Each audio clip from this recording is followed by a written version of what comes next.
नमस्कार, मैं हूं नीलेश और आप देख रहे हैं निष्कर्ष न्यूज। अभी हमारे साथ हैं शाहनवाज अहमद कैफी जी, जो लोक जनशक्ति पार्टी के राष्ट्रीय महासचिव हैं और साथ ही साथ केंद्रीय संसदीय बोर्ड के सदस्य भी हैं। और आज हम जानेंगे कुशेश्वर स्थान विधानसभा क्षेत्र में लोजपा की क्या स्थितियां हैं और लोजपा किस प्रकार से कैंपेन कर रही है, और साथ ही साथ नीतीश कुमार को पटखनी देने के लिए क्या रणनीतियां हैं चिराग पासवान जी का। तो आइए जानते हैं। स्वागत है सबसे पहले। बहुत बहुत शुक्रिया। निश्चित रूप से कुशेश्वर स्थान के उपचुनाव पर नज़र संपूर्ण बिहार और देश की है। वजह सिर्फ ये है कि जहां नीतीश कुमार जी विकास की बयार की चर्चा करते हैं और जब कुशेश्वर स्थान का भ्रमण मैं कर रहा हूं या उनके लोग भी कर रहे होंगे, राष्ट्रीय जनता दल के भी नेता कर रहे होंगे, तो लोगों को यह एहसास हो रहा होगा कि नीतीश जी कितना झूठ बोलते हैं। दरभंगा से जब सड़क पर प्रारंभ करेंगे कुशेश्वर के लिए चलना, तो ये जो स्टेट हाईवे है कुशेश्वर तक, इसकी चिकनी सड़कों को दिखाकर वो कुशेश्वर के विकास की बात करते हैं। कुशेश्वर स्थान के लिए अगर विकास किसी ने किया आज तक आज़ादी के बाद, तो वो सिर्फ और सिर्फ हमारे दिवंगत नेता, दलितों, शोषितों, पिछड़ों और अक़लियतों की आवाज़ स्वर्गीय रामविलास पासवान हैं, जिन्होंने हर क्षेत्र में जिस मंत्रालय में रहे, कुशेश्वर स्थान के लिए उस मंत्रालय में इनकी कलम चलती रही। चाहे वो रेल डिपार्टमेंट हो, रेल के मंत्री रहे हो, चाहे वो स्टील के मिनिस्टर रहे हो, चाहे वो दूरसंचार के मंत्री रहे हो, तो ये सब विकास की बातें अगर रामविलास जी करते थे तो वो अच्छी लगती है बातें। नीतीश जी सिर्फ ये बोले कि इन 17 वर्षों में नीतीश जी के किसी भी मंत्री से मैं पूछना चाहता हूं कि इन 17 वर्षों में नीतीश जी का कोई मंत्री एक काम बता दे कुशेश्वर स्थान में, जो काम जनमत के लिए मतलब आम जनों के लिए हुआ हो, जिस काम से आम जन को फायदा हुआ हो, एक काम गिना दे। मैं गिना सकता हूं 32 कमरे का जो हम लोगों ने वो स्टील अथॉरिटी ऑफ इंडिया की तरफ से सैलानियों के लिए ठहरने की जो जगह बनाई थी, जिस पर इनके पदाधिकारियों का कब्जा है, वहाँ हॉस्पिटल चल रहा है, वहाँ अंचल चल रहा है, क्या क्या चल रहा है। तो ये इनके विकास की पोल यही खुलती है कि इनके पास हॉस्पिटल चलाने की जगह नहीं है। प्रमुख सड़क है सत्ती घाट से लेकर के राजघाट, लरझा घाट है, जिसको लेकर के कुछ दिन पहले बिहार सरकार के पथ निर्माण मंत्री नितिन नवीन ने एक चिट्ठी जारी की थी और जिस पर काफ़ी राजनीति भी हुई थी कि आखिरकार उपचुनाव के समय ही जनता को जैसी जो है चिट्ठी क्यों सौंपी गई। देखिए, ऐसा है नीतीश भाई, अब मुख्यमंत्री को पता था इनकी जो डबल टायर की सरकार है, उसको ये पता था कि हमको उपचुनाव में जाना है, तो नितिन नवीन के उस पत्र के सहारे अवाम को एक बार फिर उन्होंने मूर्ख बनाया। अवाम जानना ये चाहती है कि चुनाव के समय ही नितिन नवीन को ये सड़क याद आई। इन 17 वर्षों में लगातार हमारे मित्र रहे हैं दिवंगत शशि भूषण हजारी जी, अच्छा रिश्ता रहा है उनसे, तो उन 10 वर्षों में उनको वो सड़क क्यों नहीं याद आई जी? चुनाव शुरू हुआ तो उनको याद आ गया कुशेश्वर में ये विकास करना है, क्योंकि याद होगा आचार संहिता के दूसरे दिन उन्होंने पत्र लिखा था।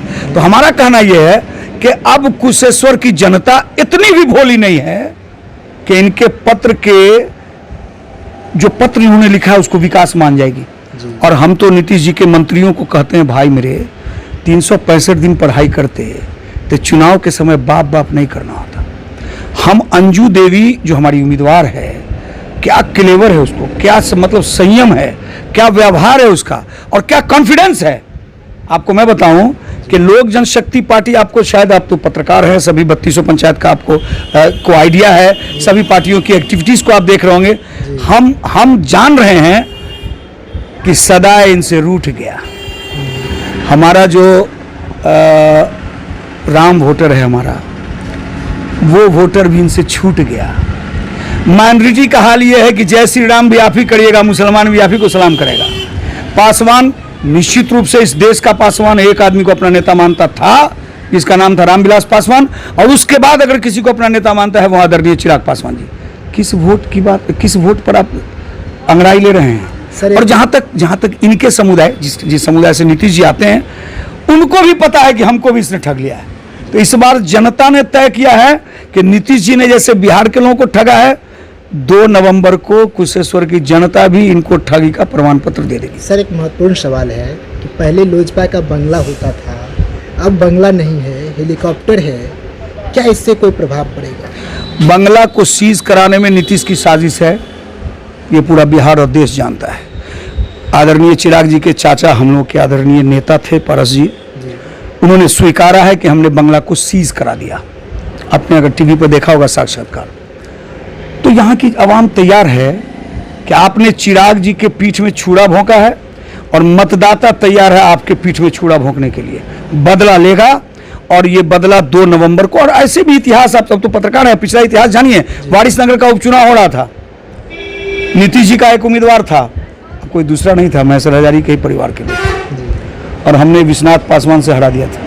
बहुत साधारण आदमी, एक मुखिया का चुनाव हार गया था और विश्वनाथ पासवान को हम लोग चुनाव में टिकट दिया, नीतीश जी को पटकनी दिया। हमने अपने बंगला का और हेलीकॉप्टर का प्रश्न छेड़ा।